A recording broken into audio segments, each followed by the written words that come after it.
እንግዲህ አማራጭ የለኝም። አዲስ አበባ ለሄድና ቡኻሪ ሙስሊም ጨርሼ ልምጣ ብዬ መሳፈሪያ አንድ ሰው ሰጠኝ። ከዛ ተሳፈርኩ። እንኳን ደሴን ማላቅ እንኳን አዲስ አበባን የደሴን መስጊድ ያየው ጊዜ ማቅ ተነጥፎ ደግሞ ዱንያ ላይ እንዲህ ያለ ቤት አለ እንዴ ነው ያልኩት።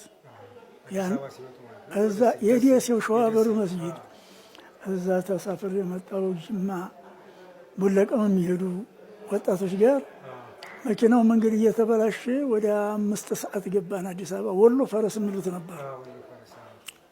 ገባን ሀገር አላውቅም። እነዛው ዓመተ ምህረቱን ያስታውሱታል?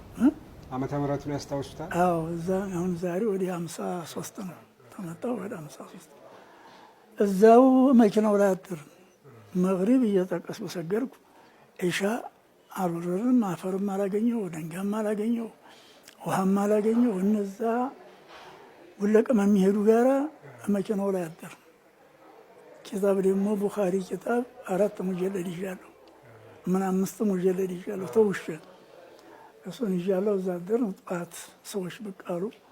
እዛ አድሬ እንደው አፈርም አላገኘው፣ ድንጋይም ውሃም ኢሻና ሱብህን እኮ አሳለፍኩ አልኳቸው። እዚህ እኛ ጋር የምታድሩት ነው ሻህ ዑመር ኸሊል ይባሉ ነበር፣ የወሎ ፈረስ ኃላፊ እሳቸው። እዛ እንግዲህ በትርም ይዣለሁ፣ መስገጃም ደግሞ ከሌ የምትባላለች ቀይ እንትን ቆዳ ቀለም የገባች ያችን ማለች። ኪታቤንም እኔንም አድርገው እዛች አድርገው ሻይ ቤት አለችወት።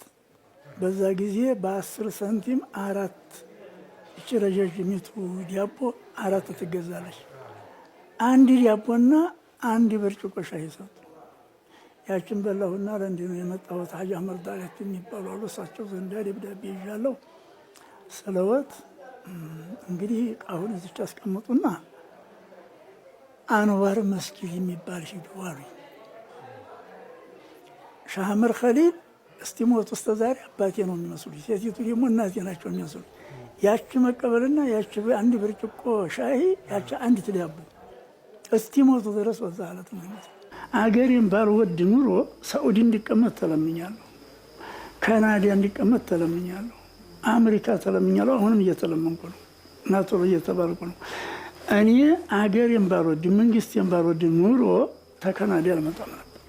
ካናዳ ዱንያ አዲስ ነው፣ ሃይማኖትም አዲስ ነው፣ ሁለመናው አዲስ የሚካሄድ ነው። በጣም በጣም በጣም ጥሩ ሀገር ነው። ተዛ አልመጣም ነበር። ስለዚህ አገሬን እወዳለሁ። በእውነቱ ደግሞ ተህርን አገራችን ብዙ መለያለሁ። አገራችን እኮ ብዙ መለያለሁ። እሳቸው እንግዲህ ዲነል ኢስላም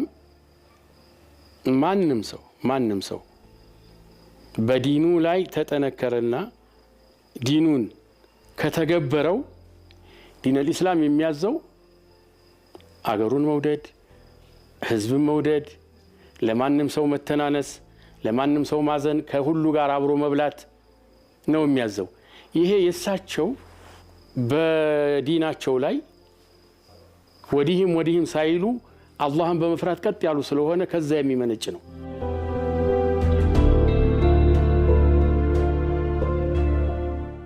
ተቀዳሚ ሙፍቲ ሐጂ ዑመር ኢድሪስ 10 ልጆችን የወለዱ ቢሆንም ካፈሯቸው ልጆች ውጪ በርካታ ደጋፊ የሌላቸው ልጆች ከልጆቻቸው እኩል እንደ ወላጅ አባት ሰብስበው ያስተምራሉ።